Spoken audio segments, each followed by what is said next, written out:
Am I the meanest? Pawn's drunk. Am I the prettiest? Pawn's drunk. Am I the baddest mofo low down around this town? Pawn's drunk. Well, who am I? Pawn's drunk. Who am I? Pawn's drunk. I can't hear you. Pawn's drunk. AKA Mr. Moonshine himself. Of Harlem.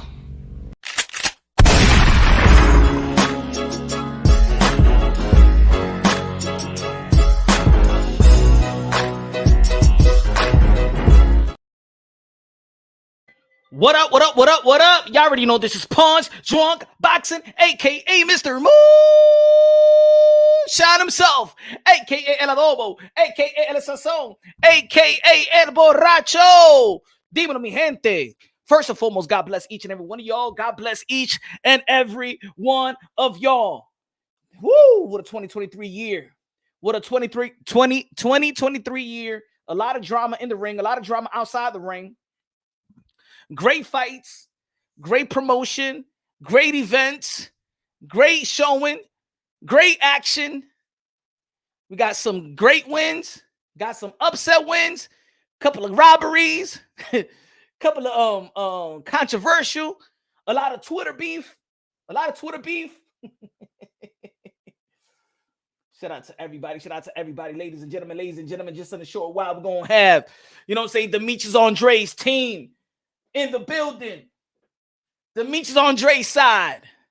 Of course, this past weekend out there in Mandalay Bay, Las Vegas, Nevada, it was a great outing, great event. Shout out to Showtime, shout out to TGB, shout out to PBC, Tom Brown, Al Heyman, Steven Espinoza, everybody out there. All the fighters that put their life in the line for pure entertainment. Shout out to all the fighters. Never could forget about the fighters. What's good, y'all? What's good, y'all, in the chat? What's good, man? Smash the like button like if you was smashing your shorty.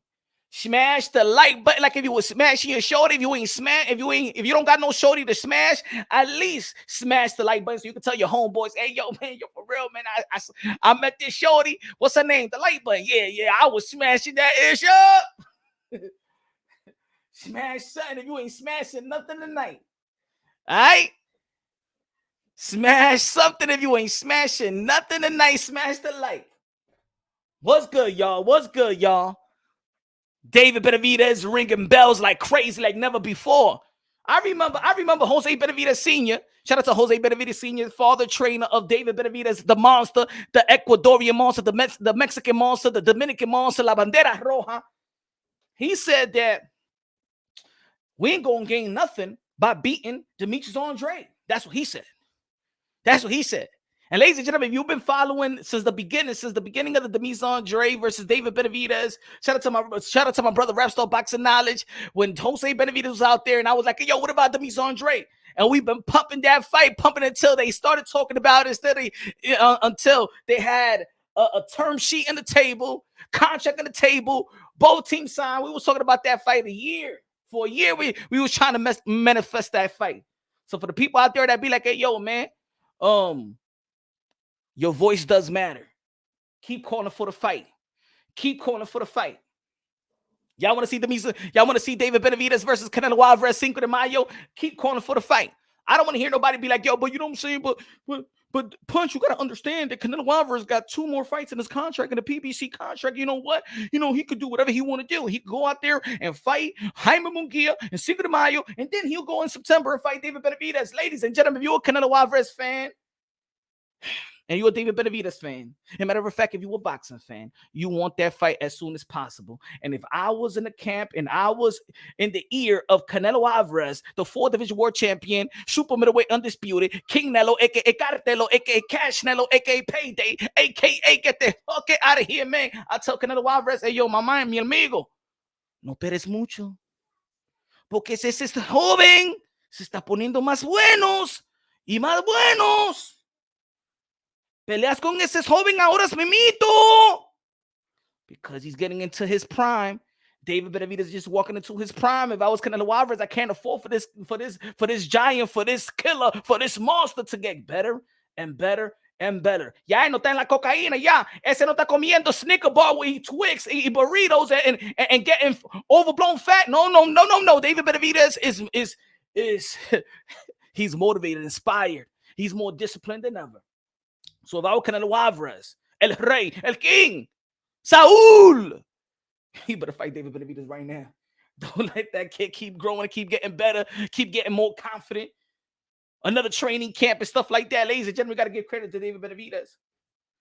You can't outage David Benavidez, Canelo Alvarez. For you fans that's trying to protect them, it looks like, because I see Canelo Alvarez fanboys, they like a protecting, like a security agency and stuff like that. No, Canelo, stop it, you guys. Canelo Alvarez can do whatever you want to do. Canelo Alvarez can do whatever you want to do. Déjalos quietos. Dejas a Canelo Alvarez quietos.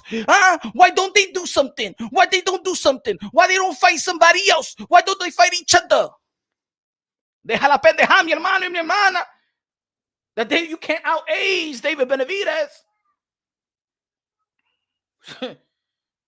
So, ladies and gentlemen, we're going to see what happened. How was the preparation with Demetrius Andrade?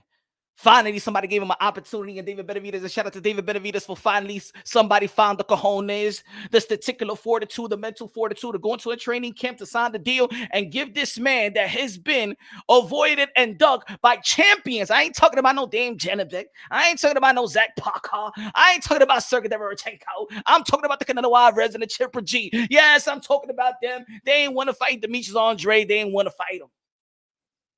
I ain't going to say they not great. I ain't going to say that they're not future Hall of Famers, but let's keep it honest. It was David Benavidez that found the cojones to give this man an opportunity. And that's why I respect David Benavidez. Just like I became a Demetrius Andrade supporter and fan is when he beat my guy, Keith and Tom Thurman, out there in the amateur. And I said, who in the hell is this, man? Keith and Tom Thurman is breaking ribs in the amateurs, beating everybody, knocking out everybody out. And then here comes this guy from Rhode Island, Providence, and going to be my guy. He going to be Samson. I said, this guy got to be special. I became a fan of Demetrius Andrade. So I got a lot of respect for David Benavidez for actually giving the opportunity. But we want to know what happened. How was the preparation? ¿Qué pasó, Demetrius Andrade? ¿Qué pasó? But leading up to that, Oscar De La Hoya, 6th Division World Champion, the golden one, the golden boy. They're going back and forth with Ryan Garcia. Going back and forth with his promoter once again. Otra vez. Why in the lead up to your fight versus Oscar Duarte Jr., the headlines is Ryan Garcia going after his promoter. Ryan Garcia, they're saying Oscar De La Hoya is incompetent. That Bernard Hopkins is a liar. Hey, yo, these guys were saying something about me. These guys were talking ish about me. Ryan Garcia, your focus should be on Oscar Duarte Jr. Let me tell y'all something. And look, and y'all know I respect Ryan Garcia. I respect Bernard Hopkins. I respect Oscar De La Hoya for mastering the ring and the mastering the skill in the ring and out the ring. He's still relevant today. Do you know how many people been trying to spoil Golden Boy Promotions? Let me make myself clear once again. I don't give a damn. If you was not a fan of Oscar De La Hoya, if you was not a fan of Oscar De La Hoya, man, you were not a boxing fan because he fought anybody, any place, anytime, no marination at all. Not like today. Well, we got to marinate the fight. We got to marinate the fight. We got to build the fight. Hey, Oscar De La Hoya ain't never built nothing. He never built the fight, never marinated the fight. Let me get the best. If he's the best, I want the best. I want him now. Win, lose, or draw, Oscar De La Hoya fought anybody, anytime, any place. Not only did he do that, he got himself in a position to become and own himself. Empowering yourself. And I ain't talking about just empowering yourself and having a little sticker and saying that you're a promoter and have you in a banner. I'm talking about Oscar De La Hoya was flipping the bill.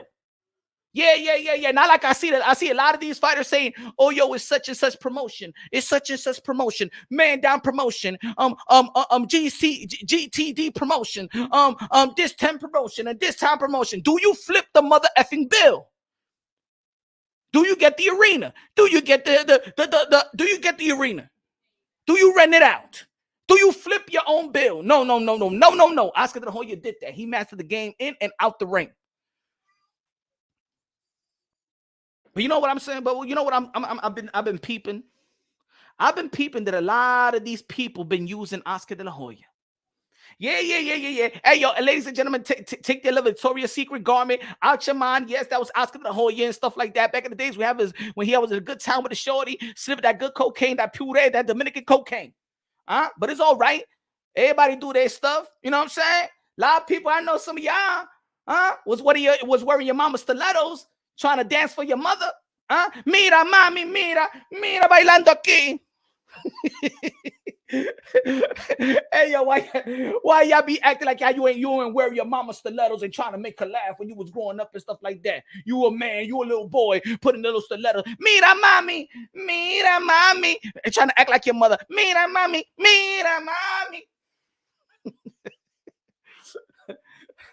Y'all better quit playing. Y'all better quit playing with Oscar De La Hoya before he crack your jaw with stilettos on, and then you're gonna be looking like a fool. People forget what Oscar De La Hoya actually did for a living, crack jaws. But I'm gonna tell you like this. I see a pattern out here, and I see that these guys be using Oscar De La Hoya. They get their fame, they get their purses. Oscar De La Hoya Golden Boy Promotions gave them their best purse, their best deal, has put them in the pedestal, has put them as a star, international star. And once they get into that pedestal, and once they get that money that Oscar De La Hoya provided them, they shit on Oscar De La Hoya. Floyd Mayweather. If it wasn't for Floyd Mayweather, man, Oscar De La Hoya turned Pretty Boy into Money Man. If it wasn't for Oscar De La Hoya giving Pretty Boy, Floyd Mayweather the opportunity, his name would still be Pretty Boy, would never be Money Man. He went from what, $7 million fighting the Argentinian Baltimore, and then boo, wow. Come on, man. Gave Manny Pacquiao his biggest purse, made him be rich to wealthy. If it wasn't for Golden Boy Promotions, Oscar De La Hoya, Deontay Wilder probably never would have became a heavyweight champion, because remember, Deontay Wilder was signed to Golden Boy Promotions, and when he beat Stavern, it was under Golden Boy Promotions. Let's not forget that. Maybe this time Deontay Wilder will be nothing but a David Tua. No titles. Canelo Alvarez signed, what was it, 2010, signed with Golden Boy Promotions, while even Golden Boy Promotions was doing shows, was promoting his shows out there in Mexico before giving him an exclusive deal. And Canelo Alvarez was happy and said, you know what, I want to sign with Golden Boy Promotions because they're going to make me a star. They're going to give me the fights. Think about Canelo Alvarez never would have signed with Golden Boy Promotions. He never would have got Shane Mosley. He never would have got probably Miguel Cotto, and he never would have got Floyd Mayweather, because these guys was fighting under the umbrella of Golden Boy Promotions. And then finally, with Golden Boy Promotions, gave Canelo Alvarez the largest contract in boxing history. Then y'all throw shades. Floyd Mayweather, throw shades. Now Ryan Garcia, throw shades. What is happening? It's a pattern. And look, PBC, Al Heyman, all the guys. If it wasn't for Oscar De La Hoya, there won't be no PBC. There wouldn't be no PBC. He built it. His platform built it.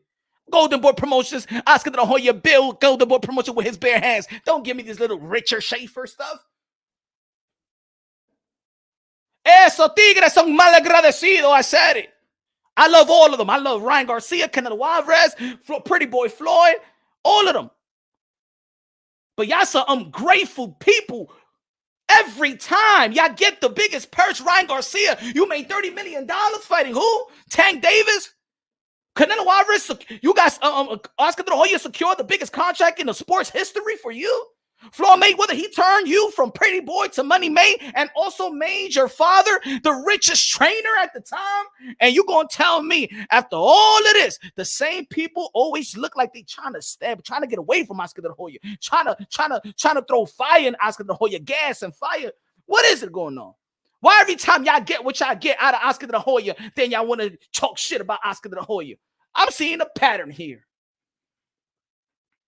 I'm seeing a pattern. Epic C Magic in the building. Dímelo, mi hermano. You know what? It was always Oscar, then you became a star. It was never fight Floyd or Manny and you become a star. Facts. Why every time Oscar De La Hoya look at, and then you know what it is? I'm gonna say like this. This is my opinion. I'm not saying it's right or wrong. This is just my opinion. I'm not saying I'm right. Good looking out, Epoxy Magic in the building con los 5 pesos de super chari parique. Gracias, mi hermano, a comprar comida china. French fry, chicken wing, 2 chicken wing. Gracias. This is just my opinion. I just want to break things down unbiasedly, logically, and objectively. That's just my opinion, my opinion. That Richard Schaefer tried to snake. They gonna sue Push for a boxing. I'm gonna sue you. It just looked like that. It just looked that. Richard Schaefer trying to give Al Heyman an exit strategy. Eddie Hearn trying to give Canelo Alvarez an exit strategy. And now the business handlers of Ryan Garcia is trying to give Ryan Garcia an exit strategy. Don't you see the pattern here? When y'all take everything what Oscar De La Hoya could provide for you now, Oscar De La Hoya is all of a sudden this bad guy. Mentira. Oscar De La Hoya don't have no ego. Oscar De La Hoya was the first guy that when he build his oh, my fault. Give me 1 second. I got you. Raquel in the building. Hold on. Pera. Hold on. Give me 1 second. I got you. It's with a Z. I know. Give me 1 second. Give me 1 second. Ladies and gentlemen. Give me 1 second. Give me 1 second.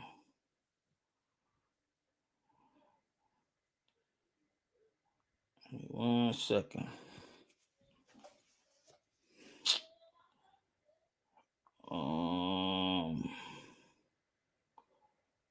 Give me 1 second, folks.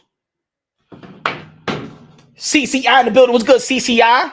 What's good? Ryan still mad they walked away when he quit against Tank. But I do like the controversy. He look Derrick James serio us though. So look, Derrick James having a bad year. That's what it is. Derrick James ain't even trying to hype nothing up. Please, Ryan. Please, Ryan, man. Come on, man. I'm having a bad year, man. Damn it, I'm having a bad year, man. Frank Martin doesn't want to fight Shakur Stevenson, man. Earl Spence got his ass whooped. Charlo ain't even want to engage with Canelo Alvarez. Damn it, I'm having a bad year. I'm losing my business. Good looking at CCI in the building. What's good, man? Give me 1 second. I got you right here. Hold on.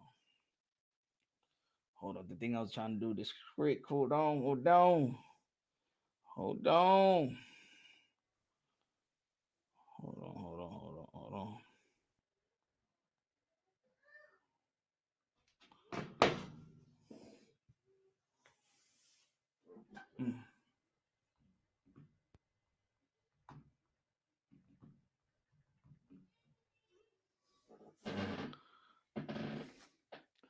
Yo, it's Cooking Punch. What's good, Double X?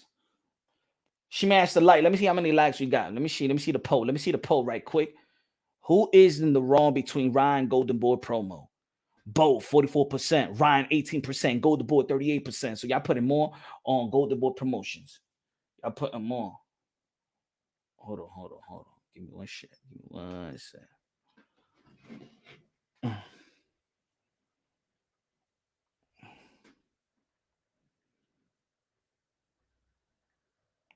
Give me 1 second, y'all.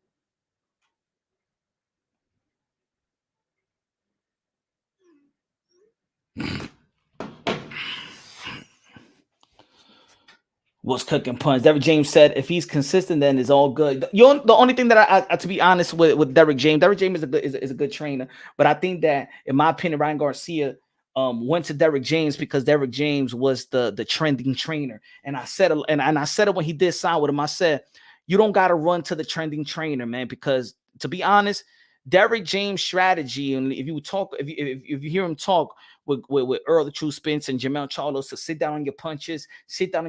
Remember, Derrick James got a Mexican background, a Mexican style, is that toe-to-toe type of style and things of that nature. I know that Jermell Charlo didn't fight like that, but before the Canelo Alvarez fight, it was how to sit down on your punches and stuff like that. I don't think that Ryan Garcia is the issue with him is sitting down on his punches. I think it's him being elusive, him identifying his height and range and keeping them and using more, setting everything up with the likes of his jab. You feel me? The man of the hour. Okay. The man of the hour. Mike Bazzell in the building. The most prestige cut man in the business. One of the busiest man in the business. Let's just say busy, man. I don't know about prestige, but I'm busy for sure. Man, prestige, brother. Man, you be flying from you in Ireland one day. You go to Australia the other day. You go to Japan the other day. You go to America. You go to West Coast, East Coast. Damn. Let me see your passport. Man, they don't stamp them anymore. So you don't got no space? No, that makes me mad. They don't do the stamp anymore. That makes me so mad. I used to love those. So you can like they don't do that anymore. Like so in the future, people will be like, yo, look at where I've gone. Yep. I love that. Mike Bazzell, man, what a weekend this past weekend. Oh boy. He said, oh boy. Tell us, what do you think about this past weekend? First and foremost, how you been? How you been though? I've been okay. It was rough. We so as a cut man, I'm not always in camp. Mm-hmm. So Demetrius, I've been with him since 2014. So for this this opportunity, we were in camp, Yeah. And really this was only his second fight at 168 and really his first fight at 168 because Nicholson, I cut Boo-Boo's weight. I do all that stuff. For that fight, he really didn't train like to do this. He just didn't have to cut from 68 to 60. Mm-hmm. Going into that fight, he didn't really weigh more than he ever weighed as a middleweight. Nicholson fight. Yeah. This one we wanted to come in bigger, so we packed muscle on him. Yeah. He was supposed to fight. He was supposed to get a fight 6 months ago, and it didn't happen.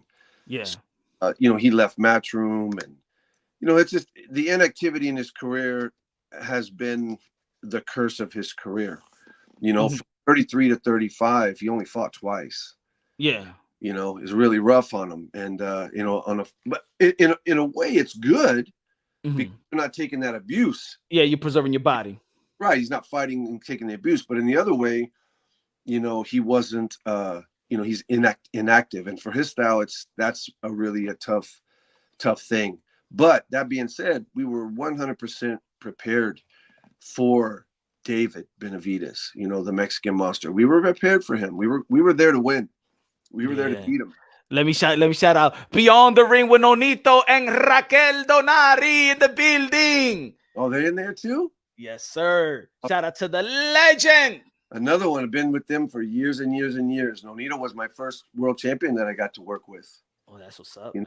My very first one.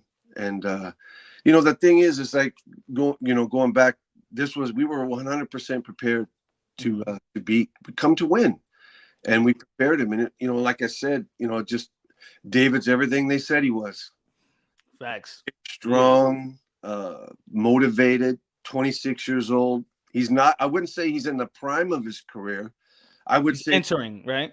Well, I would say this was a great opportunity for us to get him before he gets into because he, 27, 28, I could see him being just ridiculous. And now he's, with beating Demetrius, with beating Caleb Plant, he's beaten some very, top level guys, and confidence is through the roof. And that's that, the next guy, whether it be David Morrell, whether it be he moves up to light heavyweight. Notice I haven't mentioned Canelo. Canelo. I don't think he's gonna fight him. I could be wrong. You don't think Canelo's gonna fight him, or you think that David Benavidez? I doubt it. He could. He could. The people could force it. You doubt it because of the performance that he showed. The dangerous man. Either way, if Demetrius would have won, I don't think he would have fought Demetrius in May either. He's looking at Munguia, which he had always said was, and Munguia's a middleweight moving up, right? Yeah. He's always said, I don't want to fight a Mexican on a Mexican holiday because he only fights on May, Cinco de Mayo, and then the Mexican Independence Day is September. he fights on those 2 dates, and sometimes he puts another fight or even 2. One year he fought 4 times, and everyone was praising him as an old school fighter, where really he just picked the guys, man. Come on now. He's the man. He's all right. That's okay. You know what? A lot of people been saying that. Even myself, I've been saying that. Canelo Alvarez has put himself in position to do whatever he want to do. Yet, doing whatever you want to do doesn't mean that you don't do the right thing. I mean, put yourself in a position to do whatever you want to do, but do the right. But giving you the trust that you're going to do the right thing and going to fight the right opponent at the right time, just like an Oscar De La Hoya done. You know what I'm saying? Oscar De La Hoya had the power to pick anybody. Look at Nonito's career, man. When he was pound for pound on the pound for pound list, that dude fought every fight he had. Somebody had a belt that he was going to take. He fought every belt, and he kept moving up. He fought the best that was available to him, the Nishiokas, the Montiels, the Arces, the best were there in those divisions, that 115, 118, 122, and then, he fought him. And then he went to 126. Frampton was the king at 126 when he fought him, and he went to their country to fight him. That's the thing. And people forget, like people talk about Boo Boo, it's like, oh man, who did he fight with? Dude, he fought Koke in a life and death struggle, fought him in Germany. That was, he went overseas. He did things like that. He fought Vanes Martirosyan at 154. He was also an Olympian. Vanes was an Olympian. Vanes, he was trained by Ronnie Shields, and I work with Vanes, excellent fighter. Yeah. Excellent fighter. And Vanes has losses that he felt, I don't think anyone beat him, but he always would say, Demetrius got me. He dropped in like the second round, I think, but he goes, he got me. I couldn't really figure him out. And that was the thing. At those times, Demetrius younger. Yeah. Demetrius, but a busy fighter, someone who is in his style, you need to fight. So in 2019, we fought 3 times. We fought in January, I think, or February of 2020, right before the pandemic, fought in Miami. Jake Paul's very first professional fight, YouTuber, right? Yep. You watch Jake Paul's Netflix thing. He was like, at that time, he was broke. He goes, my first fight in boxing, I was broke. And look what he did. Changed his whole freaking making millions and everything. And that was on Dre's card, I remember. Yeah. Right. So right when we won, Demetrius comes in the back room. His manager, Ed, goes, you got the fight, kid. You got Canelo. And then Aaron goes in, you got the Canelo fight. That's your fight next. We're making the fight. Because he was 3 fights. And Demetrius was like, man, watch out. Because I'm razor sharp right now. Yeah. I'm busy. I'm active. Matchroom did what they said they were going to do. They kept him busy, kept him going, put him in a position to fight Canelo. Canelo went to 168 and fought Rocky Fielding. Because Boo Boo was a WBO champion. All Canelo, Demetrius could have been Canelo's best friend because he was the first Mexican to be undisputed at any weight class, right? He was 168. But he could have been, if he fought Demetrius at 54, he could have been undisputed at 54. 160 at 160. At 54 too. What I mean, because he only had the 154 he only had the WBO at 154, and then at 160 he had the WBO, and Canelo Alvarez had the 3 strap after Jacobs. Yes, and then in the middleweight, and then he goes up and he fights Fielding and he destroys him. Yeah. And he's supposed to come back and fight Boo Boo, but he decides, nah, I'm gonna go fight Kovalov at light heavyweight. I'm gonna test that water out. And took $5 million less. Yeah, well, yeah. He never came back to the middleweight. So, hey, that's what it is. I mean, that was the story, though. Everyone was like, "Who was Demetrius fought?" What? I mean, dude, come on, man. You gotta fight. Somebody gotta fight him to say it. It's easy to say, "Oh, he ain't fight nobody," but when they're gonna hold? You really think? I mean, fighters fight each other. I mean, this is the thing that I always trip out on because right now, the narrative with some boxing writers. We've talked about this Saturday. The narrative with a lot of boxing writers is fighters don't fight like they used to. They fight once or twice a year. Somebody got to put that show on. Somebody got to pay them to fight. The venue has to be bought. The TV network, whatever it is, has to pay the promoter to do this. It's not just the fighter going, hey, I want to fight 3-4 times. Yeah, I'm gonna fight 4 times. Well, somebody got to pay for that. You think you're going to make the money you make fighting, but you might not even make that other money, that even other level fight money. Like I remember there was a boxing writer, right? He said Ryan Garcia's opponent this Saturday. He goes, yeah, he's a good opponent. He's decent, got power. But if Ryan wants to improve, he's got to fight 4 to 5 times next year. What? ain't nobody doing this. I'll pay for that. And Golden Boy ain't gonna pay for that. That kid can generate money. And then on the other hand, when big fights are made, oh, we can't make that because we need 3 months to promote that. A real fight like that needs to be. Well, what do you want, man? You want? I mean, 3 months. You can only do 2 of those a year. Yeah. If you're champion and you want a big promotion of 3 months or so to promote it, to go to the cities and do all the little things that people are people are bored of that shit now. Yeah. This YouTube stuff, let's just say YouTube, right? For what lack of a better term, it's that MTV generation, man. It's that I want it now. I want it now. Give it to me now. You and me gonna fight. We gonna do it next week. If we wait, ain't no one care about it. That's like after the fight right now. Come on, Canelo. You gotta fight David Benavidez right now. Let's go. Don't duck. Don't avoid. Decision right now. It's like, dude, it's changed. So now that whole buildup, and let's face it, that has to be a partnership of 2 people. Because before, I would say Demetrius and David were the hot fight, the big fight everyone wanted to see. Before that was Bud Crawford and Spence. Yeah. The hot fight but they were both older but they're still, I mean, both fights ended badly for Spence, badly for Demetrius.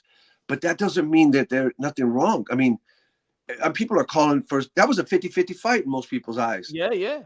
But Terrence did so great. Now Spence needs to retire. What? Yeah, it's crazy. It's people keep this. Hey, yo, the boxing world has become this bougie fans. Like if you get nipped, he don't got a chin. Like we grew up watching Trinidad get dropped. You know what I'm saying? Consistently, right? Yes. Get back. His father will smack him up, and then he'll knock somebody out with a left hook. You know what I'm saying? Like people are so bougie now. We're crazy. Fans are crazy. And the thing is now, people are willing to pay, but they want it now. They want that matchup now. It's like, Jake Paul, he's starting to, let's use him as an example. He was fighting all these guys, but now he's starting to kind of be a little more serious. Yeah. So now the fights are a little spread out a little bit, right? They're more spread out. So it's not that, oh, I'm going to fight him and I'm going to do it right now. I'm going to start building the fight right away. I haven't heard much about this opponent, what he's doing right now, because it's a little more serious now. This guy's a real boxer stuff situation. But it's like you can't have boxing people. It's like we're all over the place. It's exactly. I think that Showtime's leaving, HBO left. I think that you have I think Bruce Trampler tweeted just the other day, like, hey, there's a reason all these networks are leaving. And literally because we're not fighting each other. PBC's not fighting Golden Boy. Golden Boy's not fighting Top Rank. Top Rank not fighting them.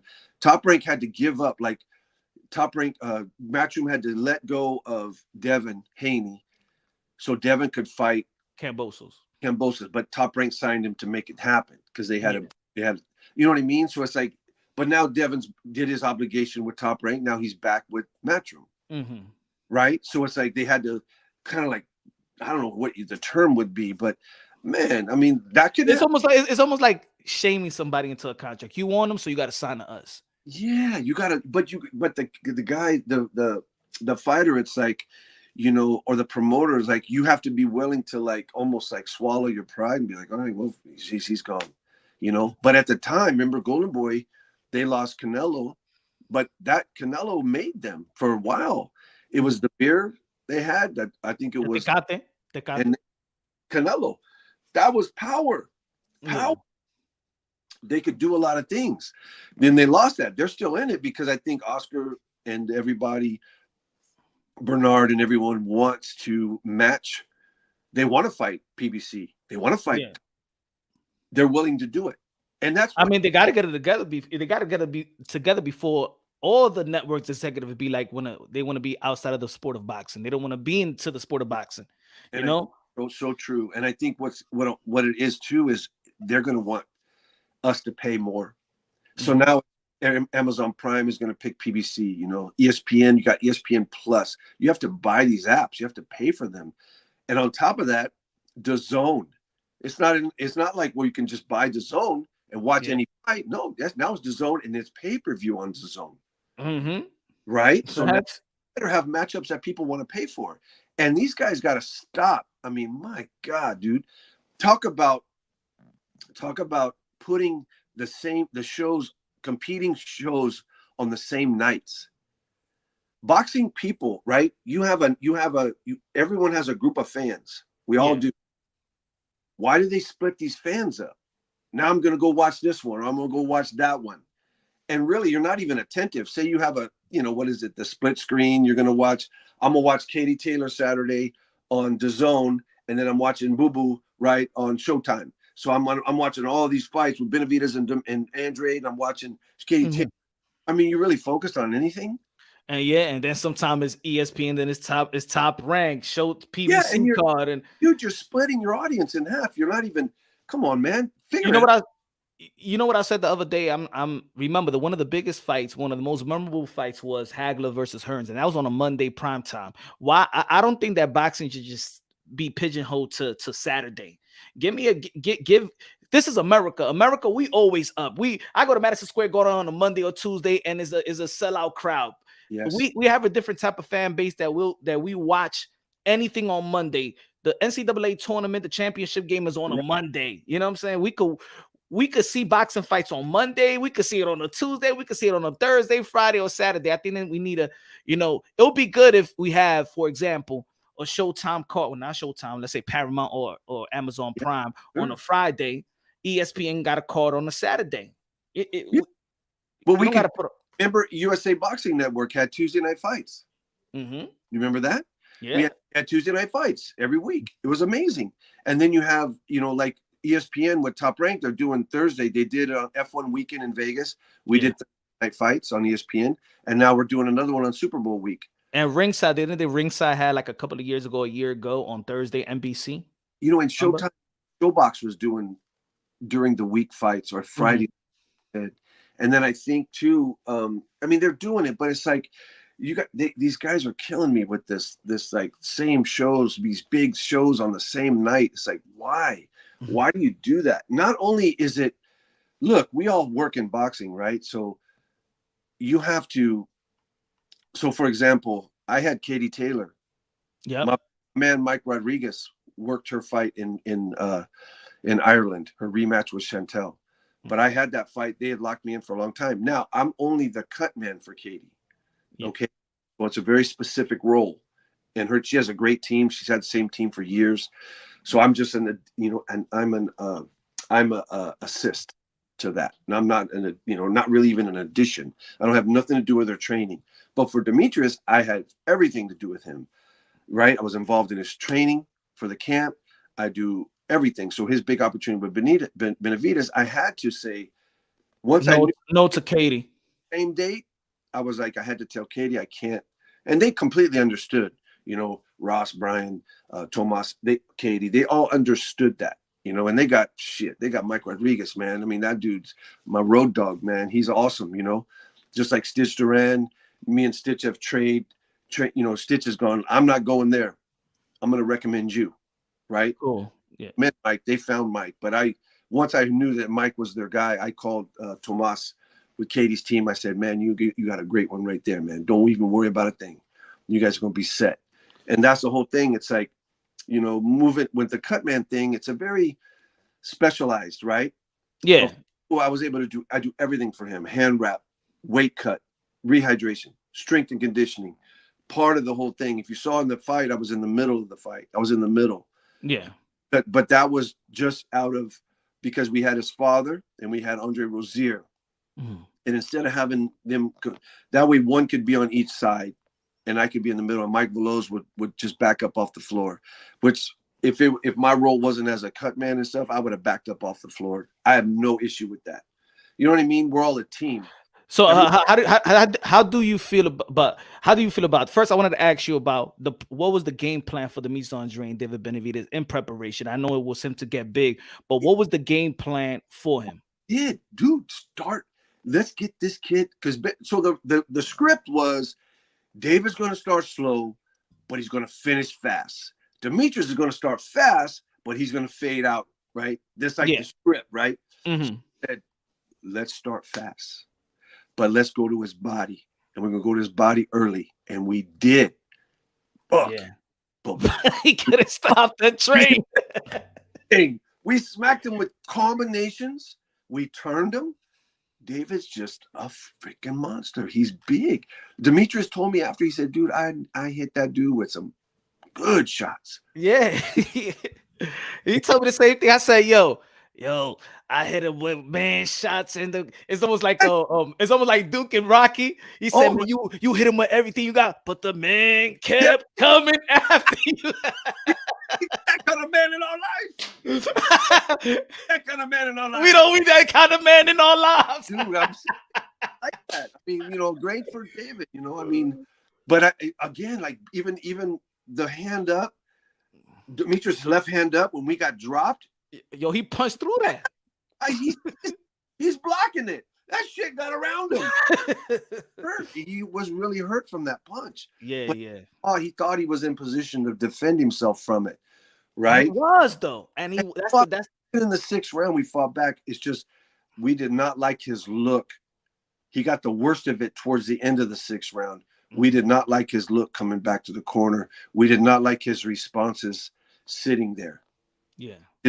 So the referee, great man, love that guy. He was right on him. Hey, I'm not letting you take another round like that. Yeah. He was saying it.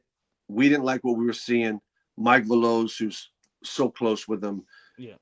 That's it. We're going to call it. And Mike asked me, he said, do you think, at the end of the fight, he goes, do you think I did the right thing? Right? Because everyone's going to always question, if anybody, once I've heard little dipshits say, oh, he fucking quit. Yeah. And no fighter quit, dude. Stop. Don't even use that word. Should never be in a descriptive term to a fighter. Thank you. I said that. I've been saying that for this last couple of days. I'm like, I'm trying to take everything away to what the thing that he did. I mean, in the couple of rounds, in the 3rd round, y'all trying to take everything away. Saying quit is like the lowest thing you could say to a fighter. Oh my God. That put everything he had. And the thing is, Mike is asking me, do you think I did the right thing? And I said, you did. Because listen, Mike, in the 4th and 5th round, we're talking during the round. And we're up to Andrade. Dude, all we need is Demetrius needs to buckle him. I don't know if we can drop him, but we need to buckle him. We need to change this momentum. Because there was a couple of times, there was one thing, he threw like 5 punches combination. Demetrius knocked his head up. In the 5th round, even late in the 5th round. But the dude kept coming. Like, shit, this fucker ain't going nowhere. So it's like, we're not going to get that. So what do you say? So what do you say about when that clip when he says, stop it? Because it just went from the clip and says, stop it. He said, stop it then. Let's stop it. Because Demetrius wasn't responding like we wanted him to, right? He was hurt coming back. You can visibly see it. Yeah, everybody. He's holding along. He's stumbling along the ropes coming back to the chair. Mm-hmm. And I said, Mike, listen, what if we send him out? What if in 7th round, what if we do clip? What if we do clip him? We're pretty down in the fight, I think, scorecard wise. But what if we do clip him? I don't know. I didn't see the scoring. What if we do clip David and we change the course for a minute? Now we're in a war. Great for everything. But what if 3 rounds later we're stopped? Because we turn it for a round or 2, but then David's just coming. And now we're going to the emergency room instead of coming to the hotel room and going to dinner after and regrouping and understanding, hey, won my night, right? Yeah. Did my best, everything I had into this thing, but it wasn't my night. And people, they always want to see, and we do, as fans, we love those moments of the Gotti Awards. We love those moments, right? Mm-hmm. But it's like, you got to have that give and take. You got to have that where, we threw everything at that kid and he didn't really waver. Yeah. If then you have a different aspect of it. Like, you think about Donaire, right? Look at Donaire. Donaire had that gift of that one punch. Could change the whole thing. Fucking change it just like that. Yeah. Boom. And it's not just rock the dude, he knock him out. So it's like that then you have a different way to do it. And that's about knowing who your fighter is, understanding everything. You're always talking about everything to the fighter. In training camp, we work on the corner. We work on how we're going to work the corner. Like if you've been to a lot of gyms where you see the sparring and, they're usually the trainer standing up and fighter comes, they get water, did a little few talk. They do that 30-second round break where they can't even give instructions really. It's just, it's just turn, keep going. But you want to work on your corner because you got to have that understanding of what's going on, especially when a fighter gets hurt. Yeah, like we could see clearly that he was hurt. We saw when I saw Mike Veloz, the first thing I told him, I said, "Yo, you looked out for him." I gave him a pen. I said, "You looked out for him." He knew because he knows Boo Boo more than probably outside of his dad, but his dad is not there all the time, every single day, and that's the thing, that's the difference, since they were really young. So, it's a thing where. What do you think was the I'm sorry, because what do you think was the conversation with his dad? Because everybody's talking about right before Mike Veloz said stop it, Demetrius Andrade said stop it. Was he wanted to stop the fight? Or that was a conversation with his father? Never. I never heard that. I heard him talking to his dad. His dad was telling him what to do. Okay. He give him strategy. He's in his ear going, "You got to turn him. You got to do this." And he's just like, "I can't. I'm trying. Like I'm fucking trying. Shit. I'm in there trying. I can't move this dude. He's too much." And we roughed him. If you saw, there were moments like I think in the fourth round where Demetrius was put his shoulder, part of the strategy of the fight, break him down. Let's put something on him. Benavidez is always the stronger, bigger guy. He's always the one that's going to physically break you down. We wanted to physically try to push him around. It didn't happen. It didn't work. Because I assume when he said like stop it, like stop giving me the same instruction is not working. That's what I assumed when it was just like I can't do what you're asking me to do now. Okay. We're gonna have to come up with game plan C here because and that's now it's tough because it's not it's very difficult to do that kind of thing now. People was asking me like, "Yo, Punch, what you think the fight is gonna have? How you think it's gonna?" I said, "Look, I think Demetrius Andrade is better than David Benavidez, but first thing is how he's going to rehydrate and how David Benavidez is going to rehydrate. That's very important, because we saw it on Friday. Demetrius Andrade actually looked a little bigger than David Benavidez. Fight night, it was like a whole different person. I thought watching it from where I was seeing, it looked like it was Tyson Fury versus Demetrius Andrade. That's how huge this man looked. And the thing is that is a factor, but it's not necessary. It depends on. It's all about performance, right? Mm-hmm. So I look at it like this: every governing body, let's use middleweight as a rule, as the weight class, okay? Okay. 160 is the weight class, but every governing body, WBC, WBA, IBF, WBO, they concede that you can enter the ring, all the commissions, Nevada State, California, New York. You can come into the ring 10% above that contracted weight, that weight class. So really a middleweight is 176 pounds. Mm-hmm. That's really what a middleweight fight weight is. Yeah. So 168 is about 17 pounds above 68. Yeah. Think about, right? Yeah. So that's what is that? That's 185 pounds. 185. His weight was when he was training, when we were getting towards the end there, not in the beginning, but because we bulked him up, he was in the, bigger, but as he was in that 87, 88 to 86, 85 to 89, 86 to 89. He was in that range where that's when he was sparring. That's his performance weight. So as a middle, to going back to being a middleweight, that's your things. Now, some guys, and I suspect, David might be in the 90s. He might rehydrate. He looked like 195. Go to light heavyweight. He can. He's got the frame. You know, they did a great job cutting his weight. He's lost his title on the scale before. Do you remember that? Yeah, of course, of course. I mean, shit, man. Angulo. And I'm sure they're getting better at it. Look, everybody can make a mistake, right? I mean, look at Shakur's lost his title on the scale. Yeah, Jojo Diaz, Shakur, Gervonta Tank Davis, even Manny Pacquiao early in his career. Absolutely. So it's like it's a tricky thing. That's why it was very important for me to be, he trained with Victor Conte and Snack, came to Northern California, left his distractions on the East Coast, peeled the team down to a very bare minimum, and did his job and did what he needed to do to face David Benavidez. The best version of the 35-year-old 2023 version of Demetrius Andrade, we put that out there at 168 pounds to face David Benavidez. Yeah. Okay. Now, you can second guess yourself. I can make not excuses, but I can say, oh man, he only fought twice from 33 to 35, and all these things. It doesn't matter, right? It's like anything. It's like the kid when Shakur hurt his arm. He was hurt. He wasn't himself. I don't know if it's right shoulder. I don't know if it's left hand. I don't know what was hurt. I haven't really read that. You might know, but I don't know what was wrong with him. But he was hurt. He wasn't 100%. Yeah, we all know that. Fight. He boxed the kid's ears off but it takes two. So that kid, man, he should be kicking himself in the ass. Exactly. And that's what I've been saying about Edgar De Los Santos. I said, what did he do? Like, I understand y'all mad at Shakur Stevenson because he's the high invested fighter, but damn, what did Edgar De Los Santos do? And hey, and Mike, and I'm Dominican. If I'm going to be biased towards somebody, I'm going to be like, yo, Edgar De Los Santos did something. He ain't do nothing. I couldn't even score nothing for him.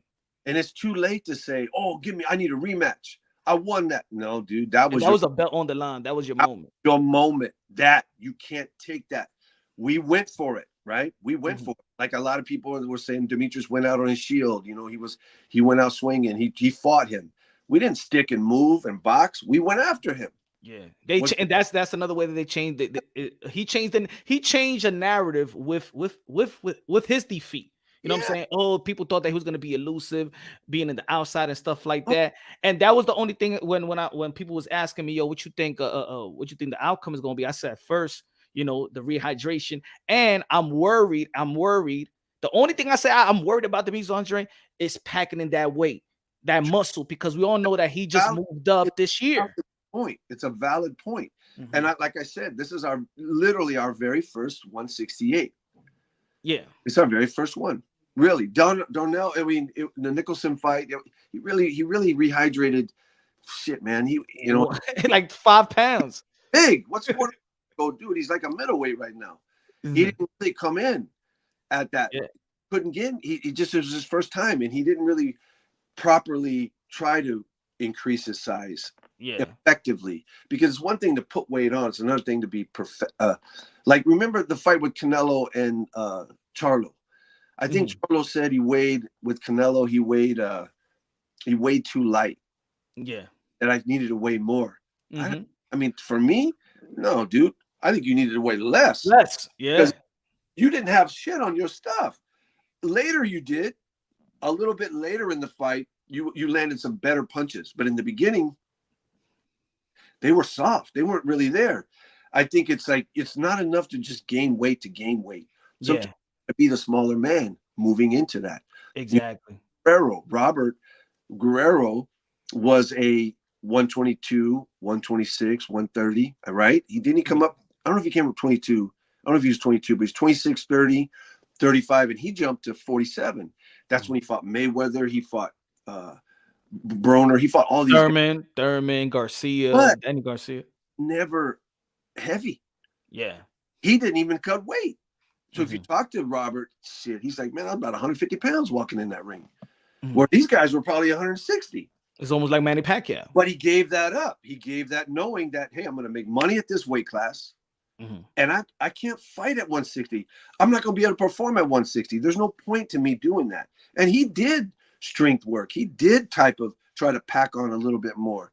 But it takes time. It takes time. Shout out to Andre Rose. He did an interview. He did an interview with Fight Hype, and he said that I actually disagree with him in this sense, and he wants Demetrius Andrade to go back to 160.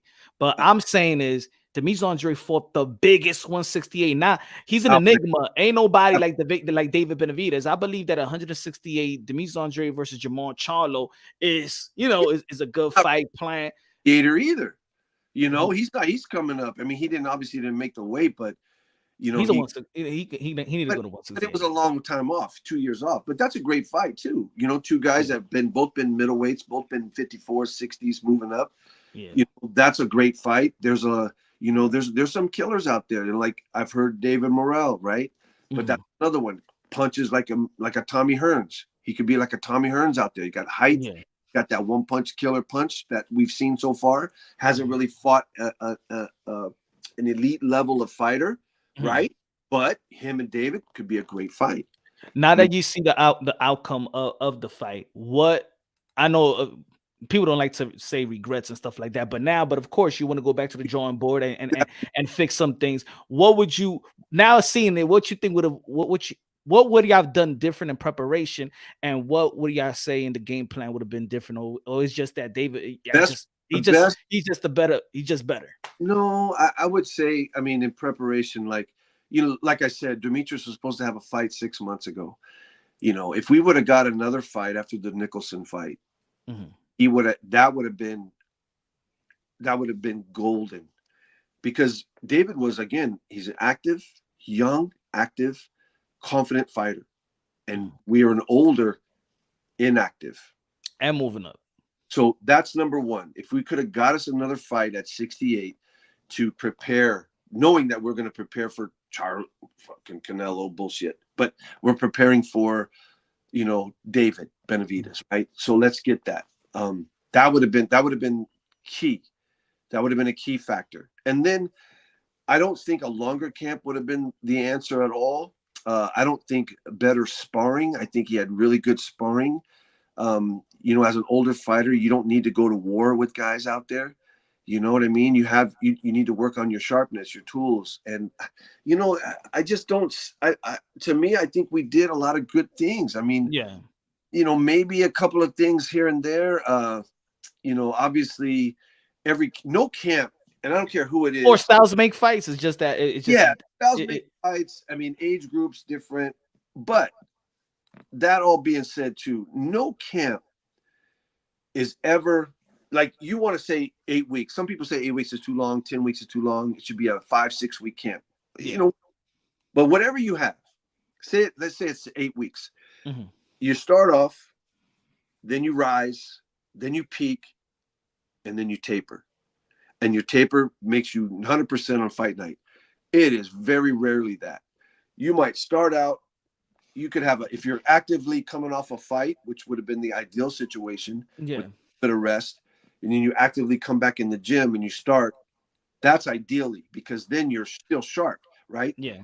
But if you're out of shape kind of, or bulking up, and then you come into camp, there's all these different factors how you started. But say you get a little dings and injuries, right? Then you have little peaks and valleys in the camp. So it's never this, and then that. It can be drop, come back, up, drop a little bit more, come back, and then, oh shit.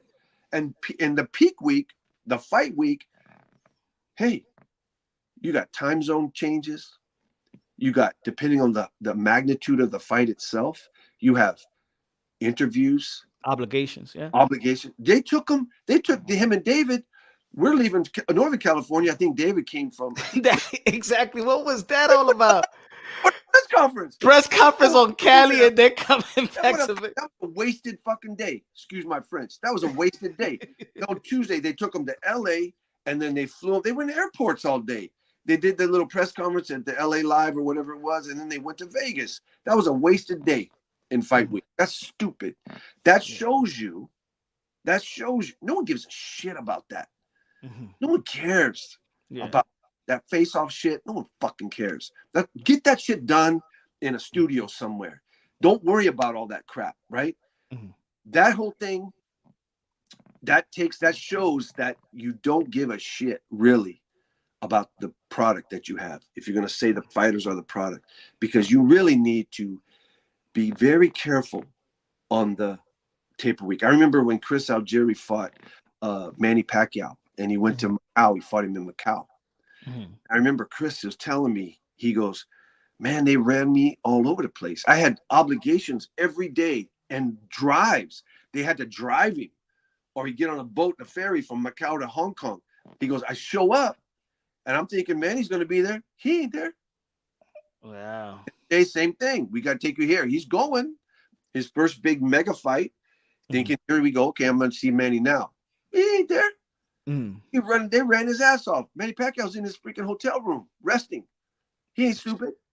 Remember, Regis Prograis fought Taylor in England, Sheffield.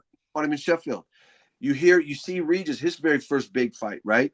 You hear him. He's on his Instagram going, man, I'm all over. They love me here. I'm all over the place. The whole place loved me. And you hear all in the comments, you hear Antonio Tarver going, go back to your hotel. If you let these people, they will run your legs off you. They will kill your legs on fight. They do it every single time. I see it. I'm all over the fucking world in all these fights, and I see it all the time in these big fights, even the small ones. Come on, man. It's brutal. Yeah, man, it is. And it is. Hey, we out here with Mike Bazzell. See, he's around the world. He's an international. It's international. I mean, I'm like, what? This is your signed fighter. What are you doing? This is you. What are you doing? You got all this. You don't plan this out. And who are you doing this for? Who are you doing all this talking and stuff for? You know what I mean? Yeah. It's like, it's crazy. And then, like you said, going back to your question about regret or all that, I don't, because really think about it. We weighed in at 10 a.m. Yeah. We really had that 34, 36 hour window. David did too. Yeah. That's why he was so strong and big coming into the fight. But we were at our best rehydration. We had the best. That was the ideal situation. I had the science to a T. It was the ideal situation for both of us. Yeah. Him being a larger fighter that had to cut weight, that he was not easy for him, right? Yeah. The weight was not easy for us. It was easy. His first 68 was easy against Nicholson. That was nothing. That was one of the easiest cuts ever. But he was really a middleweight. Yeah. He didn't have to go from 68 to 60. Yeah. That's really what the whole story was. And then for this one, we did have to do that because we bulked him up. We did the training to get him back, to get him into a real 68-pound fighter. And I feel he had everything he needed. It's just, I could say the inactivity in a real fight, it does matter. Inactivity, as Sugar Ray Leonard said, inactivity is a sin. Yeah. It is a sin for a fighter to be inactive. It is the fighter's sin. But it's not always up to the fighter. Sometimes it is, but it's not always up to them. People got to pay to put it on. Yeah. Dude, war throughout the history of war, throughout the history of the world. You think Napoleon Bonaparte said, I'm the best general that's ever been on this planet. I'm going to take over the world. Let's go. No, the King of France had to mortgage the whole freaking country to pay to go do that. Facts. That's the part that the fans. No, they don't get it. But I think the fans get it, but they don't care. It's one thing about understanding, but don't care. For example, we know that David Benavidez and Canelo Alvarez, if they fight, it will be in Cinco de Mayo.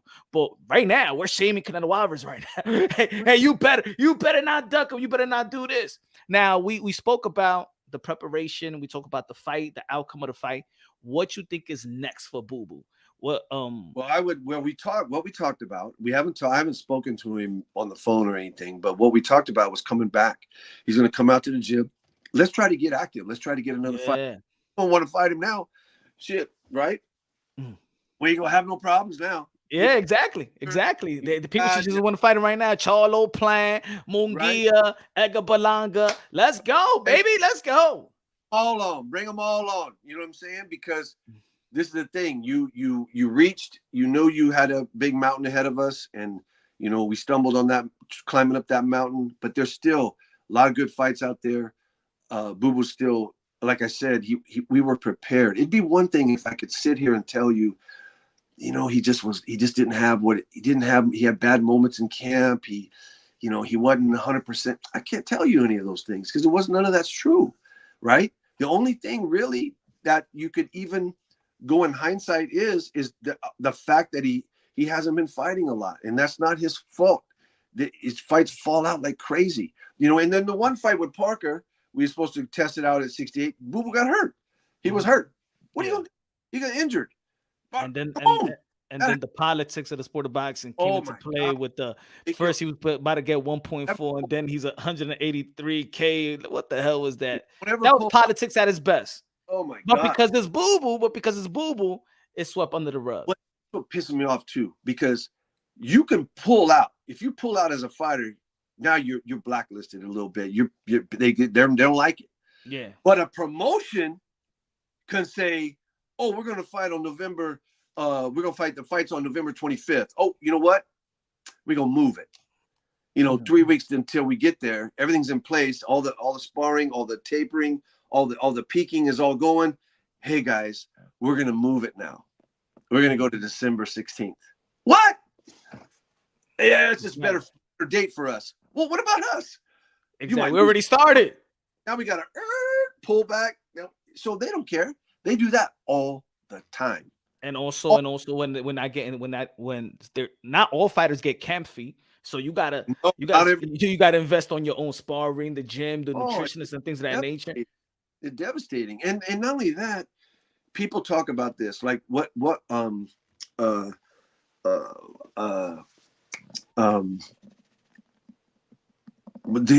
coach for come on, man, the coach for Spence. Derrick James. Coach of the year, right? Derrick James. Yeah, now they're like, oh, he had terrible strategy. Come on, man. Look, fighters fight. They make the trainers because they're the talent. Not everyone has that talent. Mm-hmm. But trainers are all vital and crucial. Mm-hmm. They're crucial. They're crucial to remind of fundamentals. They're crucial to maybe even develop a game plan. A fighter can be very talented, and a fighter can have in his head how he wants to, or her head, how they want to fight their opponent. It could be the wrong way. Yeah. It could be not the smartest way. Or let's let the fighter, he's in very good control of his camp. Okay, that's your plan A. But now the trainer is coming up with plan B. That don't work. Mm-hmm. We got plan B that we're working on. Work on the weaknesses. Work on the things that aren't the best way. But when the guy loses, the trainer sucks. But when these promoters change the fights, don't they think that these other trainers have other fighters too? That happens all the time. Facts. You know what I like about Demetrius Andrade though, that he's real to himself. Yeah. I do know certain fighters that even when they lose or they'll be like, oh man, if I was this or they didn't do this and did it. Like he's a real to himself, and I think by being real to yourself, it's easy to go back to the drawing board.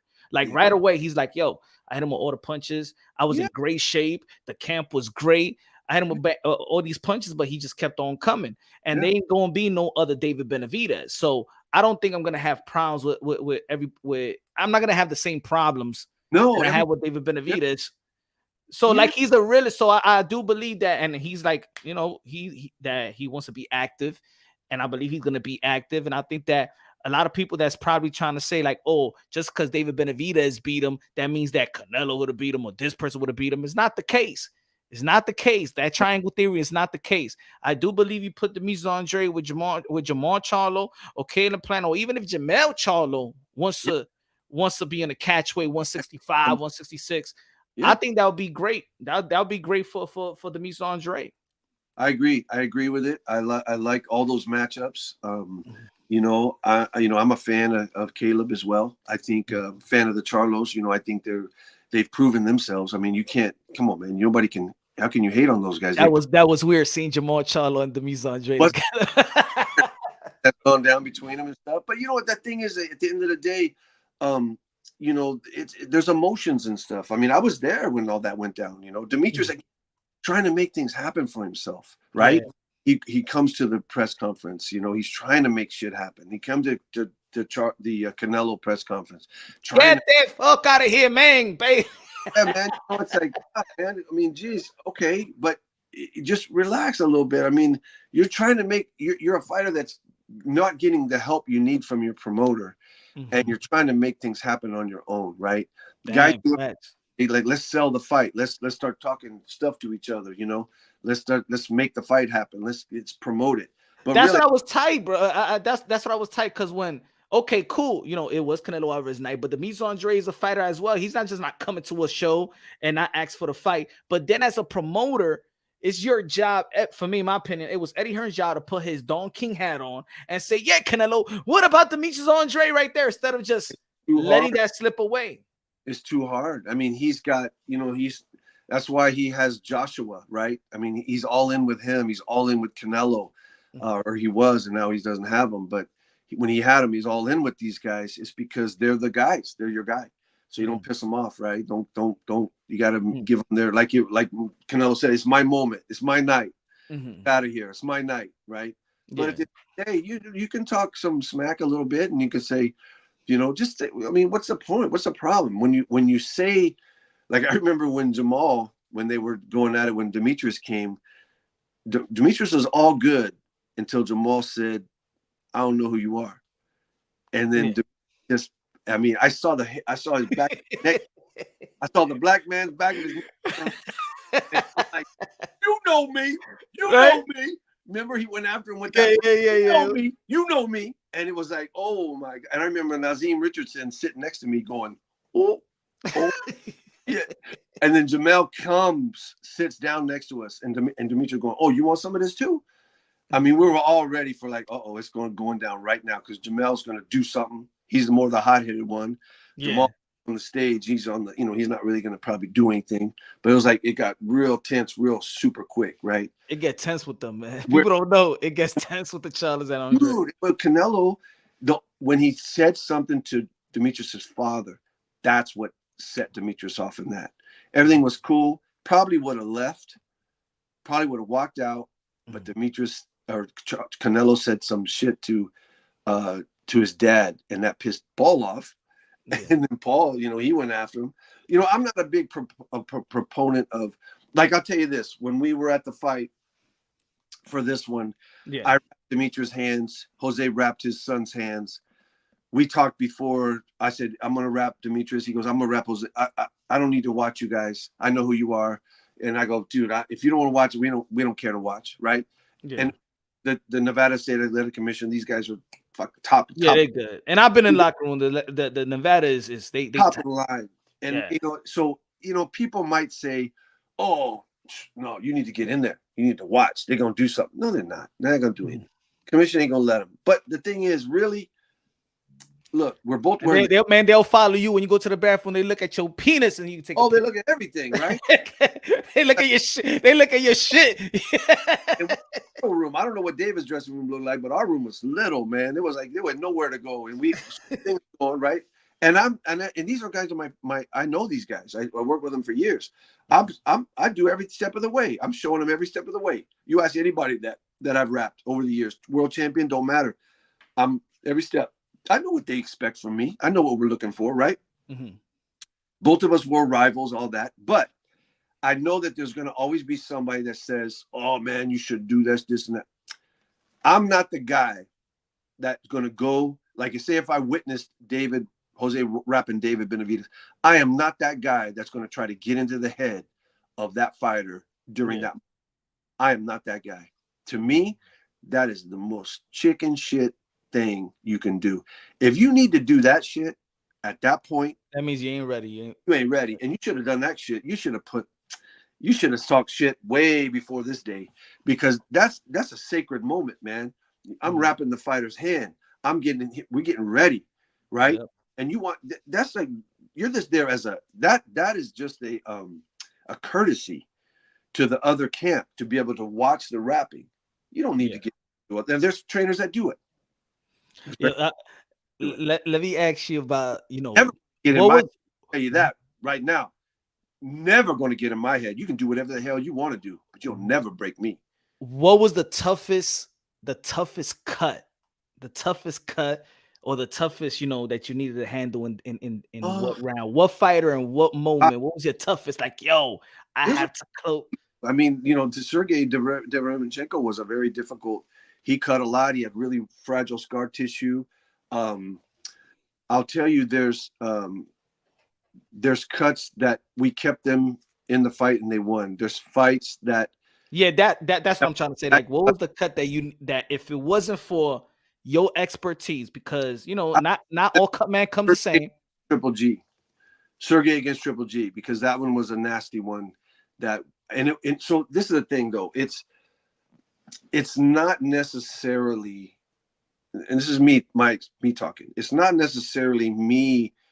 Yes, the technique is. I work on my technique. I understand how the medicines work. I'm doing everything. I'm the first guy in the ring. I'm trying to get 55 seconds or more. I'm the last guy. The commission's going, okay, get out, seconds out. And then I'm leaving my guy, right? Yeah. I'm taking every advantage of every opportunity, every second I can. But if the fighter's in the fight, that is where now it's me and him. It's a partnership.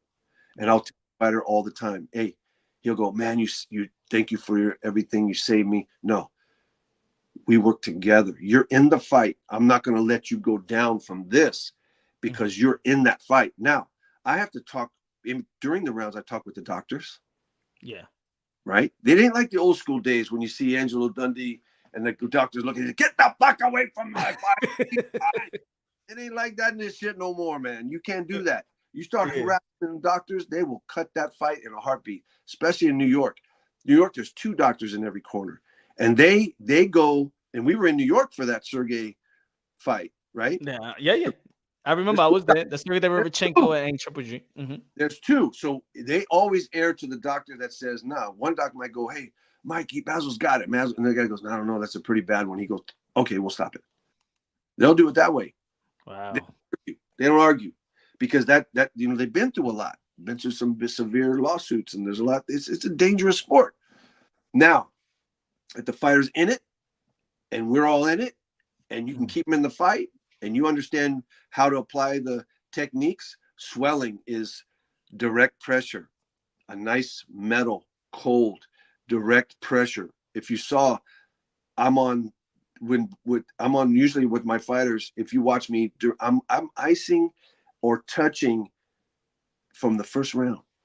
Even if they don't get touched, I'm usually on that because that shit happens quick. And you want to try to keep that blood, you're trying to control it. You're trying to give yourself the best opportunity.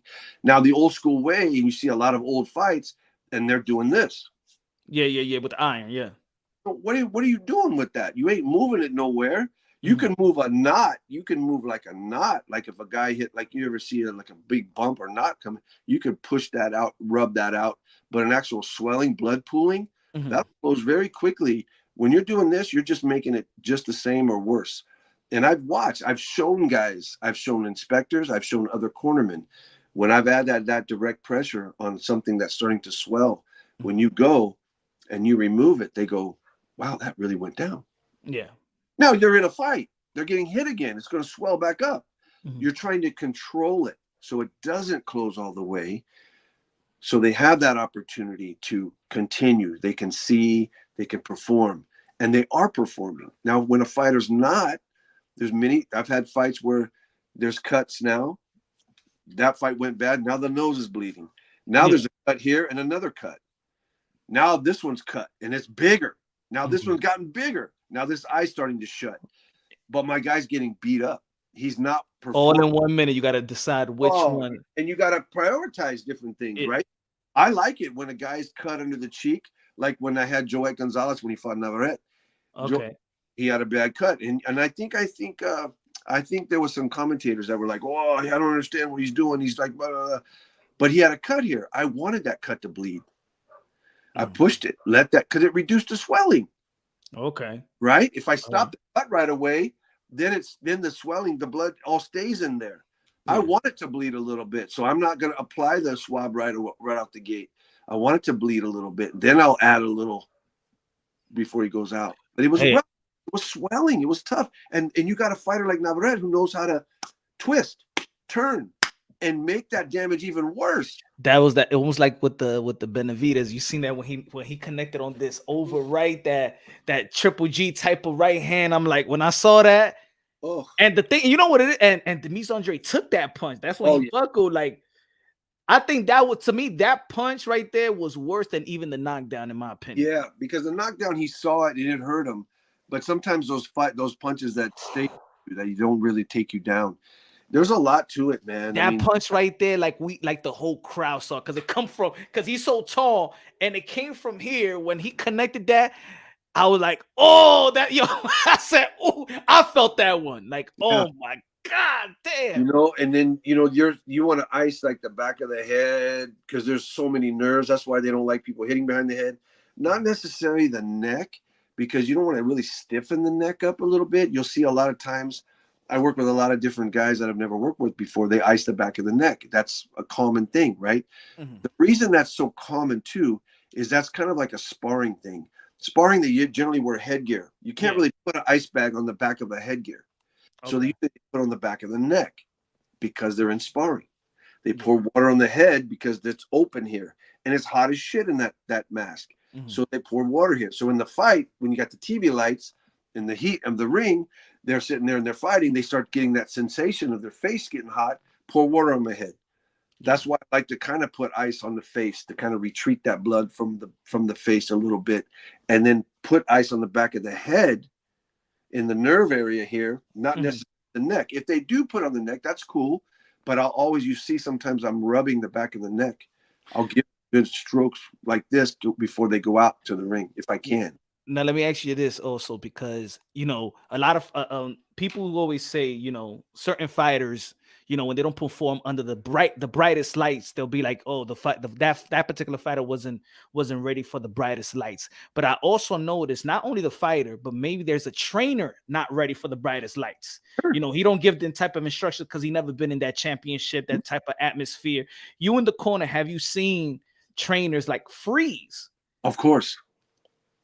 I've seen them stop. I've seen them not get the response they want from their fighter, so they just kind of give up. You cannot. Like I've talked. And have you have to step in because that fighter, like earlier you said that you sometimes just the cut man, but for certain fighters you know them. Yeah, do you have to step in because their trainer has frozen? You don't got to say no names. No, a couple of times, but only because they asked, help me. You need to say something. I'm done. I don't know what to tell this kid. You try to help him, but it's very rare. And the main thing is, as a trainer, you have to continually, just like a fighter. So we're in a 4, 6, 8, 10, 12 round gap, whatever the length of the fight's going to be. It can all end at any moment. It's not like you can be, you're 35-0. Like when my 49ers in the playoffs against the Philadelphia, we lost both quarterbacks. Shit, man, we still had to play the second half.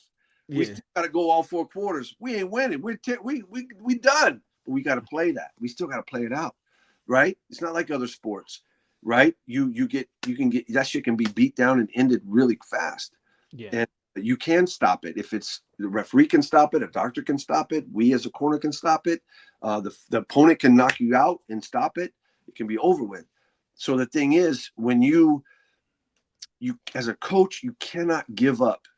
Just like your fighter, if you got a fighter that can punch, and they got a chance, you keep them in there. If they're not injured enough to have anything stop, stay. You might lose every round, and then boom, a la Mike Weaver against Big John Tate back in the 80s when he knocked him. He lost every round, and he knocked Big John Tate out with one shot in the 15th round, became heavyweight champion of the world. Face down, done. You know what gave me flashbacks? You know what gave me flashbacks when I saw the mouthpiece drop multiple times with the mise en Dre. I said the Corrales. Let's go, boo. Come on, boo. I was thinking about the Corrales and Castillo fight. I'm like, all right. Do you think that was that's what he was trying to save time? No, I don't think so. I think he was just hurt. I think he was hurt. He was hurt. And the thing is, when you kind of start, that's why I'm saying when he was in the corner, we didn't like the look. We didn't like from the 4th round, 5th round. Or what was the point? You'd be like 6. This is bad. Because he fought hard in the 6th round, but then he got the worst of it. And then when he was coming back to the corner, he was stumbling back. Mm-hmm. We got the worst of it towards the end because we were doing good. Okay, we're gonna come on, Dre. We just gotta land one, baby. We just gotta catch him. We just gotta change it. One punch, change it. And he's throwing combos. He's not just winging one shot. Boom. After the 5th round, even when he fought back, Yeah. right? After the 5th round, I remember Mike Tyson. I remember Mike Tyson because I'm sitting like 3 rows Yeah. behind Mike Tyson, right? And even Mike Tyson said, that boy ain't gonna quit. That's great. Like he was giving credit to Boo, like he Yeah. ain't gonna quit. He's like, No, there's no quit. No fighter quits. I mean, that's what I'm saying. It's like you like help. he was amazed with the punches that he was like. Yeah. Oh, they were winging. From the first round, I saw Davis' right hand was like a freaking bullet, and then his left hook, he was throwing his left hook like a wow, and it was missing, but he was wow. It was like, holy shit, this guy's throwing. He has got snap velocity on his punches. He's not, he's improving. He's getting better. He's improving. I mean, the three was a big boost of his confidence, and now this one's a huge boost. That's the scary part. He's getting better. If I was Canelo Alvarez, I won't wait. I won't wait longer. He's at it. He's a young, strong man, but he ain't peaked yet. That's the scary part. Yeah, he's got a good. And when you peak, let's say, if he is peaked, he can get better. You can still peak and still be at a really good and still improve. You can still peak as a fighter and improve, or peak as an athlete and still improve your skills, your fundamentals, your skills. And that's the whole thing with anything. You want to continually try to improve. Fighters that feel like they're done, they don't need to know anything. I don't need you as a trainer. I already know what to do. I just need you to get me in shape. Yeah, that never really bodes well for a fighter. That never really does. And if you look at great athletes from other sports, like the Tom Brady's, for example, the Mannings, the Peyton Mannings, you hear them after they retired, or even they go do these seminars and they say they praise their coaches from way back when they started. They say, I sometimes on my off season will go back to my high school and work with my coach. Because they want to get back. They want to get back to fundamentals. Yeah. You go to a football game. I used to go to the 49er games, and you see the team warm-ups, but before the team warm-ups, you see Jerry Rice running his patterns, doing things that he did probably from the time he first started playing football. Yeah. You see all the guys doing that. Terrell Owens did the same thing. Ricky Waters. You see all these guys out there doing their thing, warming up. You see Steve Young out there before the team warm-ups. I think you can look at it from different angles, right? Like if you go back, then it's almost like you're trying to be who you was, and you're abandoning actually. Like I always say, I'm not trying to be the 23-year-old Punch. Let's say I'm not trying to go back. I'm trying to be the best age I am now, right? I'm trying to be the best 35, 36, 30. Mm-hmm. I'm trying to be the best 35, 36, 37-year-old. Like, and I think that certain athletes like Michael Jordan, he got it. Kobe Bryant, he got it. Michael Jordan ain't trying to be the fly, the air. He knew I got to be the best and do what I could do now and be my best at this stage. I believe the Mies Andrade is in that stage right now, 35 years old, trying to be the best at this stage and being your best, not trying to, certain fighters may, okay, I really gotta bulk up, or I gotta be very agile because this guy's agile, and now you're dictating by this guy. I feel like if you just be your best self, don't need to chase an age, I think it's better off. Because think about it, if another fighter, he says, you know what, oh man, this is my fight, and then switch everything up, that could be a downfall as well. Going back could be a downfall, and switching everything could be a downfall. Yeah, I think so.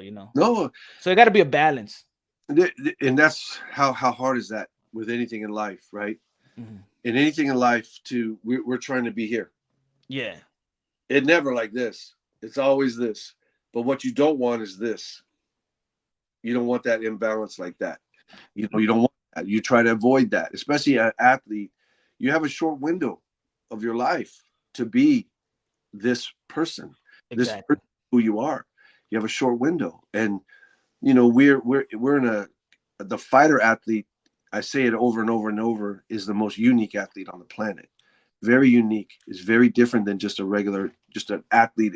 To use the word, wow, he's an athletic guy. Like Boo Boo probably could have played football. He's an athlete. He's an athlete. David probably, I don't know what sports he played, but he's seems to me he's fighting is what he's done his whole life. Yeah. I think Mike Tyson, you brought up Mike Tyson. I think I think Cutman was a fighter. I don't think he played anything. I remember Bill specials when he's trying to play basketball. Yeah. It was horrible.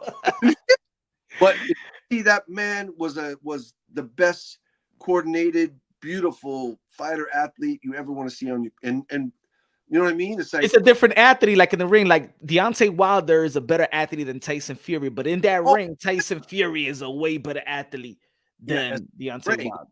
He's like that fighter thing. It's like it's a strange thing, man. It's like, you know, I think UFC touched on it for a little bit when they first opened up, and you brought in who you were, right? The boxer fought the taekwondo guy, the jiu-jitsu guy fought the karate guy. You know, now it's morphed into an actual MMA athlete, a mixed martial art style. You know, striker, grappler. It's like you're that now. It's its own sport. It's its own martial art. Hey, Mike, you was in the corner. One of the best fights, in my opinion, that I've seen on live. Madison Square Garden. Katie Taylor, Manny Serrano. Yo, I've been in. Look, I tell the people, I'm from New York, born and raised and stuff like that. I've been through a bunch of Knick games, playoff games. I've been to Rangers playoff games. I've been to the circus. I've seen St. John's, Big East tournament, WWE, Stone Cold, The Rock. I ain't never heard a pop from the beginning to the end of the fight, like constantly. I never heard a pop like that in Madison Square Garden. Amazing. It was one of the best highlights of my career. It was a wonderful night, man. Both ladies did they brought it. Yo, I don't think people understand. That was electric. That was an electric night. About it, because you could say, "Oh, I thought Amanda won, or Katie won, or it should have been a draw, or whatever." Amazing fight, and at the end, they gave each other that respect. Where this happened because of you, and the other one's going, "Yep, this happened because of you. We did this together. We did this. Look at this. We did this." And that was that I sometimes feel is missing in the game of that. I think David and Demetrius displayed that. Yeah. They displayed that sportsmanship. You know, I think Errol Spence and Terrence Crawford displayed that sportsmanship, which is sometimes you, even when, like, say you thought you won, and then you're freaking crazy in the ring, and you're starting to go, you know, and then the crowd, they go crazy because they're like trying to back you up. Like, yeah, that was a bullshit decision. It mars all that stuff, you know, and especially when you get on the microphone and you go, oh, you know, yeah, that was bullshit. I felt I won the fight. It kills the whole thing. Or, you know, I was really hurt in camp, and I was sick, and, you know, you start saying all the things. I'm not making excuses. I'm just saying there's a time and place. If it's a great fight, it is what it is. Somebody got to win and somebody got to lose. Somebody got to win. And to be honest, you know, being in boxing, you know, for many years and going to a bunch of fights and lives from club shows to the Canelos and the you know, top Trinidad and stuff like that.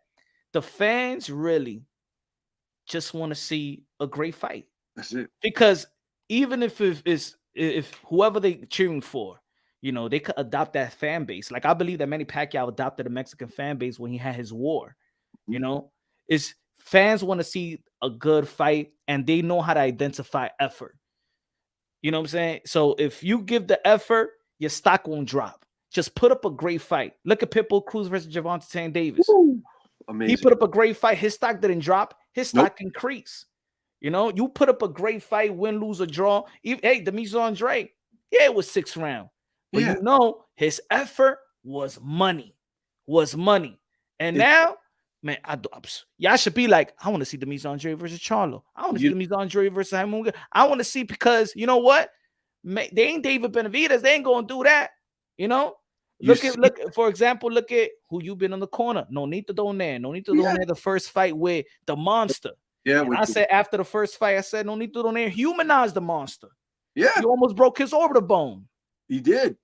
How was working with Nonito Donaire, and what do you see next?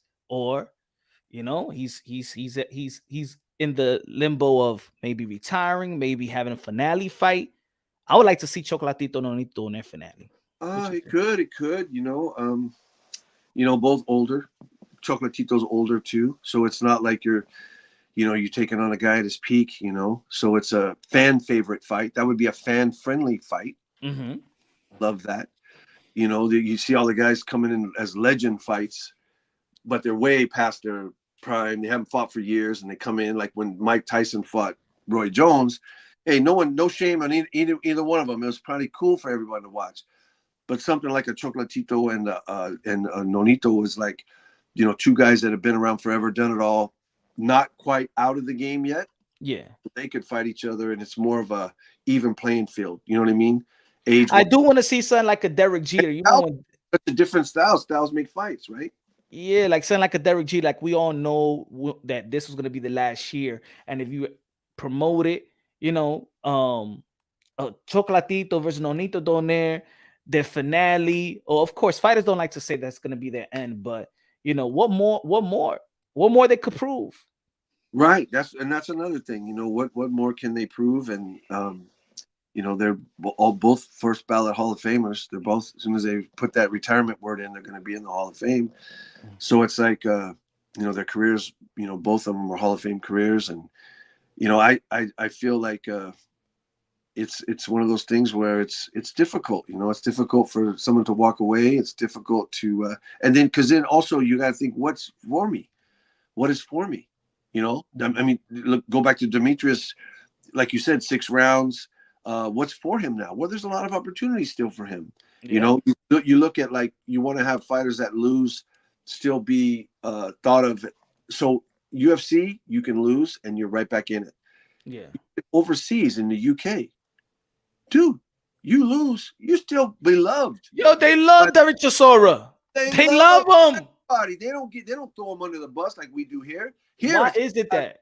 I feel like American boxing is boxing fans the most toxic fan. Look, I can even see it in the chat. Oh, Demetrius Andrade is done. Like you said earlier, Earl Spence is done. Why are we like that? Like, why? What do you think? I don't know why. I don't know why people are like that. I think that we are very our culture now, especially, is so, I want it right now. And as soon as it's over, I move on. I want the next. I want the next. Right. And everyone loves the winner. Like something like people forget about what is the winning? What does that mean? Winning in a sporting event, or what does that actually mean to win? I mean, what do you it's like, God, man, you want to have that. You want to have, if you're a sports person and you grew up in sports and you play sports and you have your kids do it, you try to learn the fundamentals of the sport. Some are going to be good at it. Some won't be. Integrity in the sportsmanship. When you beat someone, you want to show compassion for that. Because really, think about it. You can't, if you and me compete at something, if you beat me, okay, you can't do that without me. Yeah. It's like saying I'm the best, but I'm the only one in the room. What does that mean? I'm the compared to what? You ain't best because you ain't competed against nobody, dude. Exactly. You ain't done nothing. You could say you're the best, but you got to have that competition. Look at other sports. Joe Montana, comeback king. Tom Brady, more comebacks than Joe. But what does that say? To come back, you have to lose, and you have to be behind, and you have to overcome. That's all sports. That's all what. And boxing has lost that. It's like Muhammad Ali wasn't Muhammad Ali until Muhammad Ali lost. Yeah. That fight with Joe Frazier, he lost. What does Mike Tyson says? Mike Tyson said the best experience is losing to Buster Douglas. Oh my gosh. I remember that fight. I was married at the time. I still remember that fight. Mike Tyson was killing everybody, blasting them out. And good fighters, not bums, good fighters. Oh, right? Yeah, they was ranked. Like we were going to dinner, and I go, oh, don't worry, we're just gonna watch the fight. She goes, we're gonna be late. I go, no, we're not gonna be late. We're probably gonna be 2 rounds, because I'd seen Buster Douglas quit. Well, I said the word quit, but Tony Tucker. He said, no, I don't want no more. When Tony Tucker. See, that's quit right there. And I thought, oh shit, there's no way this guy's gonna beat Mike Tyson. He's gonna get blown out. So and the next round starts. It's gonna be this round. 3rd round. I don't know. We can't leave right now. What do you mean we can't leave? We can't leave. We can't leave. This fight's getting crazy. This guy's fighting back. This guy's actually winning 4th, 5th, 6th, and just the whole drama. You know, we were late to dinner. We made it, but we were late. I mean, I couldn't believe it. We were in shock. I think it's just this era because I don't know. Is this era? It looks like Mayweather's probably the gift and the curse. This perfect stuff is the gift and the curse. The hit and not get hit. Like, no, that's not the if the sweet signs is what we saw with and shout out to Shakur Stevenson, but of course we all understand that was a boring effort, whatever, right? But if that was the sweet signs, if people want to implement that's the sweet signs, then boxing would have never gotten where it got. The sweet signs was always exciting, and people was missing. The sweet signs of boxing was always an exciting element. From Willie Pep, from that at his time was the definition of the sweet signs, but was the most exciting fighter of his time. Him and Sandy Sandler at the time, and you got the likes of Jack Johnson and Joe Louis and Rocky Marciano and Sugar Ray Robinson, Muhammad Ali, Leonard, Hagler, Durang, and leading up to Mike Tyson. It was all exciting, and that's the sweet signs. They mark the generations that they competed in. They mark those, right? Jack Dempsey in the 20s, the Roaring 20s with Babe Ruth, all those guys.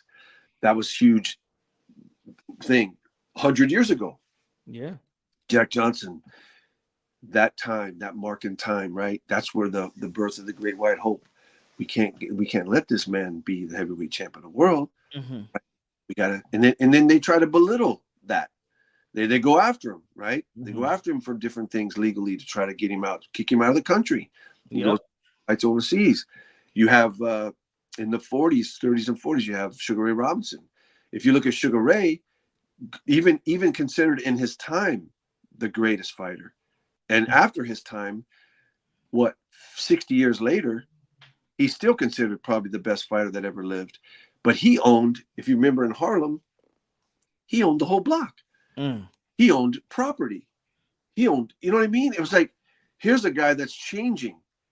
It's not just, it's like you're changing things. It's like the landscape of when Cassius Clay beat Sonny Liston, the men ring, the Sam Cooks, who was writing his own and producing his own music as a black artist, very unheard of, a crossover artist from gospel to pop. You got Jim Brown, who was a football player, one of the greatest, and civil rights leader. Civil rights leader. Before that was really what that was, not really mainstream. What that was not really mainstream. Malcolm X is in next to Cassius Clay. Ain't even know he's going to turn to become Muhammad Ali. That was the next fight. That was the rematch. He was Cassius Clay. No one was saying, he wasn't talking to himself Muhammad Ali then. You got Malcolm X right there. You got Wilt Chamberlain. I mean, Kareem Abdul-Jabbar. He's in the audience. He's there. You know, you got all. I mean, it was like. Think about that. That's incredible. You know, like wow. That's like the changing of a cultural change. Yeah. Thing in fighters, it has marked that, and I want it to be now. We talk about the four kings, right? That was the last. You had the heavyweights, the Joe Frazier's, the Muhammad Ali's, those guys. But then you had the four kings, that weight division of Hearns, Duran, Leonard, Hagler. All fought each other. Welterweight to middleweight, all fought each other. Well, we have that. We can have that now. We have these young fighters, Shakur, Devin Haney, Teofimo Lopez, right? He's the Duran. Yeah. Right? You got Tank Davis. And then you have these guys who are, that's the four kings. There's actually five kings. You have these guys. Yeah. They got to go with each other, though. They got to, right? Right now, we have something that can mark. It's bigger. It can be bigger than just your money in the bank. It can be bigger. We're in a position now. Everybody could eat at the same time. It's like it looks like that these guys they want to be Floyd and let everybody else be the crumbs.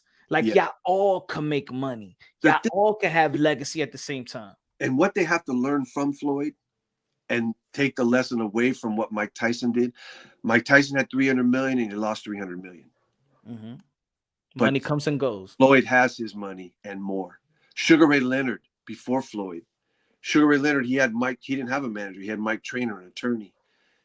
Mike Trainer said just a few years ago, Sugar Ray Leonard he lives off the interest he made on his boxing purses. All the money after that is just extra money for his family and trust fund. That's it. So you can take care of your money. You can make money and take care of it and have it make more money on top of that. Yeah. You can't be, I still don't get because I do believe Floyd is, a lot of that stuff is, he does a lot of shit to For the cameras. out. Like they're putting the cash to his ear like a phone. And I mean, my God, man, come on. You know, we hear the stories all the time. Well, the fighter he had 50 grand in cash in his backpack and he dropped it in the club, gone. One dude, he's got money and jewelry. He shows up, he gets mugged and robbed and shot to death at the restaurant because he put it on Instagram and the thieves knew where he was and they went there and killed him. You got the Buffaloes, Colorado Buffaloes, all their locker room. They're going to play their locker room because they brought all their chains and jewelry and cash. The whole locker rooms get raided and ripped off. I mean, it's like at the end of the day, I mean, I am not rolling out with the big wad and showing people what I got. At this point, yeah, the coach, that's what I'm saying. And when I see Floyd, when Floyd you still showing watches, Floyd, you still showing 13 watches. Come on, Floyd, really? Like, yeah. You haven't grown out of that? It don't make no sense to me because not just that, you can show that you have success. You can show that. Drive nice cars. You can buy things. You can do that. But Uncle Sam, you don't think Uncle Sam don't watch that? Exactly. You don't think Uncle Sam ain't saying, well, oh, you got cash, huh? He got that because that percentage of what he gave us wasn't quite the right percentage. Let's go investigate that. Mm-hmm. It's like, come on, man, stop. Facts. The quietest man in the room is the one that you want to kind of like either watch or, you know what I mean? That's not the one you really want to avoid. You want to avoid him or you want to watch him and learn from him. Yeah, man. The loudest one, usually the one you just want to say, let's go. Yeah. These people is just, it's the quiet listen to. Brother, I want to thank you, Mike Bazzell, the best cut man in the business. You know what I'm saying? He's everywhere around the world. Your favorite fighter, favorite cut man, Mike Bazzell. In conclusion, it's going to be a fight December 9th. Regis Prograis. I'm not going to that fight. Okay. Regis Prograis versus Devin Haney. Be with Xander Zeha's Top Rank show in Miami. Okay. See, again, same damn date. What the? See that? In the damn audience. Why? And luckily that Teofimo Lopez, because Teofimo Lopez was gonna fight that day as well. That's why Miami is supposed to be in New York. You got? A Teofimo against Devin and Regis. That's even a greater like divide of the audience. You know, it's even greater. It's like I don't get it, man. Stop. Who you got that fight? Regis, Devin Haney. I like Devin. I've worked with him in the past. I think he's. I mean, that fight with Lomachenko, whether you believe he won or lost, that was a high level chess match. I haven't seen Regis at that high level yet. He's tough, bangs. I know he can punch. I know he's got the style that could beat Devin Haney. Absolutely can beat anybody at 140. I got Devin winning. But I think Devin, that fight again with Lomachenko, the two fights he had to do, like, I know the second fight with the fights with George. I was with George the first fight, but Devin having to go to Australia, win that title, then go back and defend that title in Australia, very difficult to do. We just saw Chantel fall a little short. She went to Ireland.